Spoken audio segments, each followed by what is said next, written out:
ketika Balawi punya syariat sendiri, sehingga bisa mensyaratkan sesuatu tentang agama.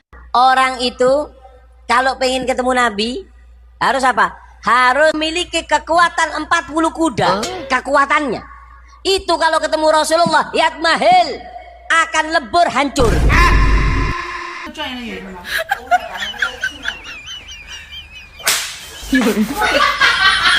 Jadi ketika ada wali nunjukin karamah, bukan soal si walinya, tapi siapa yang ngasih, Allah Subhanahu wa ta'ala. Semakin besar karamah seorang wali, bukan nunjukin kebesaran dia, tapi nunjukin kebesaran Allah Subhanahu wa ta'ala. Jelas apa kagak? Maka jangan sembarangan halu-haluin, jangan sembarangan khurfatin, sebagaimana juga jangan sembarangan asal cerita karamah untuk orang-orang. Mudah-mudahan Allah kasih kita istiqamah di dalam akidah ahlus sunnah. Maka kalau besok-besok ada orang yang ingkar karamah wali dengan alasan halu, padahal karamahnya jelas, sumbernya jelas, ininya jelas, periwayatannya jelas, terus dibilang halu, padahal orang soleh dibilang orang soleh, itu bukan ikut ahlus sunnah. Ini,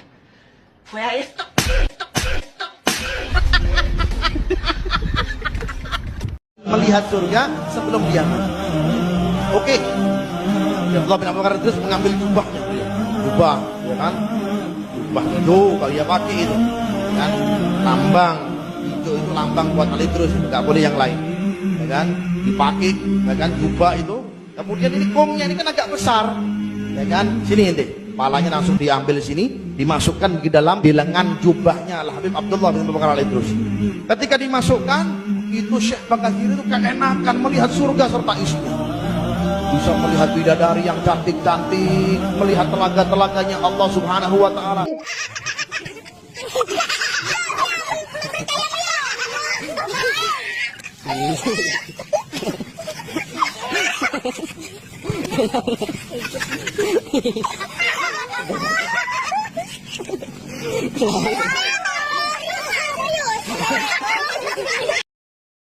Allah sholat. Nah, ini supaya kita tahu Allah sholat. Innallaha wa malaikatahu yusholluna ala nabi. Allah dan para malaikat sholat kepada Nabi Muhammad.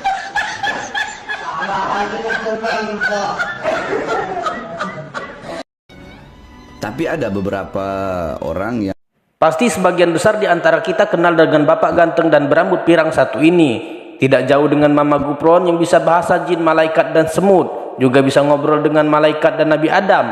Bapak berambut pirang satu ini sering dapat salam dari Nabi Muhammad. Beliau mengaku ada yang beberapa orang bermimpi bertemu dengan Nabi Muhammad dan selalu menitipkan salam untuk beliau. Ini videonya.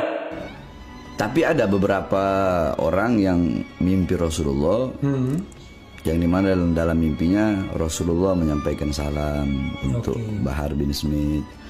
Rasulullah bilang terus berjuang. Adalah tidak perlu saya sebutkan. Ada beberapa.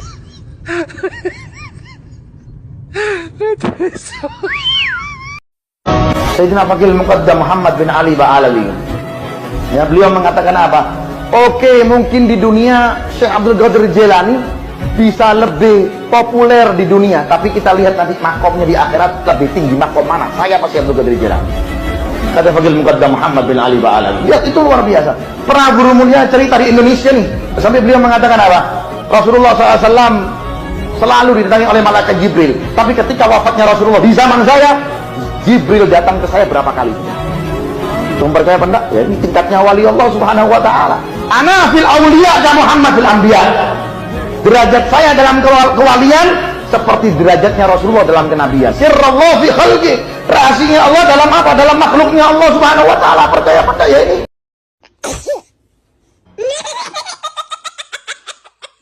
Ini Nabi Hud itu tunduk kepada Habib.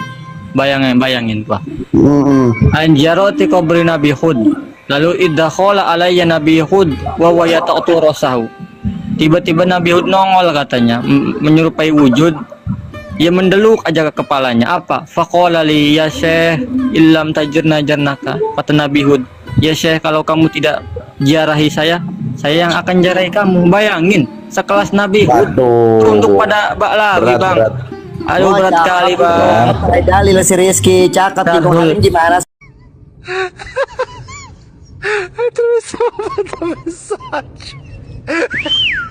Makanya di kota Tarim itu Di kota Tarim, bayi-bayi yang ada di kota Tarim itu, mereka itu nggak tumbuh balik kecuali mereka sudah jadi wali. Mayuham syaribu, nggak ada yang tumbuh kumis illa wagudu mukashif, kecuali sudah jadi wali.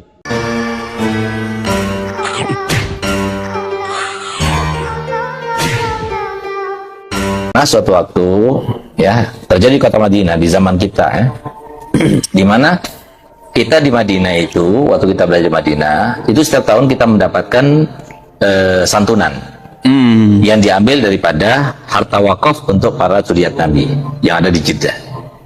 Kalau salah waktu itu kita dapatnya 900 real sampai 1.200 real, ya lumayan lah, sekitar 5 jutaan lah gitu per orang itu. Ada satu orang yang dia tidak baik ya, suka minum dan sebagainya. Dia datang kepada yang bersangkutan yang mengurusi harta itu, dikasih nasabnya, silsilahnya, tapi ditolaknya, nggak dikasihnya. Karena dia itu beranggapan kalau dia itu kasih, dia akan gunakan untuk bermaksiat. Maka dia tidak memberikannya. Subhanallah, begitu dia pulang, malam harinya dia bermimpi Nabi Muhammad SAW. Mimpi. Kemudian Nabi SAW berkata begini kepada pengurus tersebut. Kenapa kau tidak berikan kepadanya?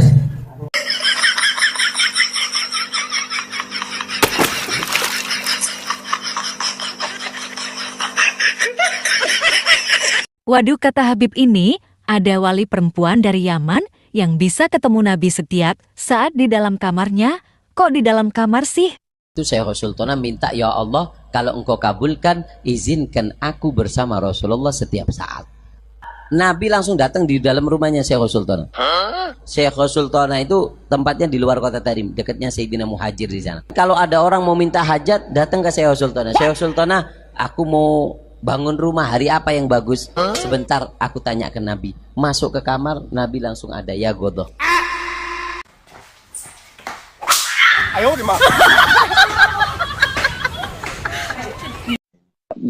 Berapa lama kira-kira Habib Muhammad bin Idris itu menetap di Surabaya, Habib? Nah itu, seperti yang saya katakan, tidak netap di Surabaya. Beliau menetapnya di Cirebon. Taradud gimana? Tapi dari ya, beliau cuma sering datang ke Surabaya, tiap 2 bulan, 3 bulan sekali datang ke Surabaya. Dan di Surabaya pun hanya sekitar seminggu 2 minggu kembali. Karena beliau sangat cinta sama Surabaya. Sangat senang sekali dengan Surabaya. Bahkan Habib Abu Bakar bin Muhammad As-Sigaf kan mengatakan, Surabaya malhudun min gibali Nabi Muhammad SAW. Surabaya ini diperhatikan oleh Nabi Muhammad SAW. Yatufu bihada iman sallallahu alaihi wasallam. Rasulullah itu selalu tawaf di Surabaya. Rasulullah itu selalu tawaf di Surabaya. Jika saya terpilih menjadi kepala desa, saya akan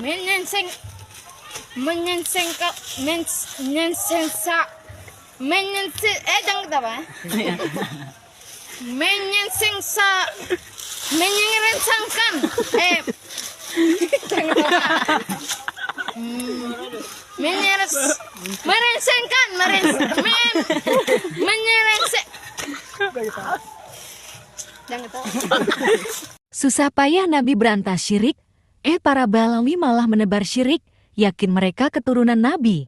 Ada 3. Dari keturunan para habaib minal Ba'alawi. Apabila kita panggil atau bertawassul, tak kala kita dalam keadaan genting, susah, maka mereka akan datang cepat dan seketika.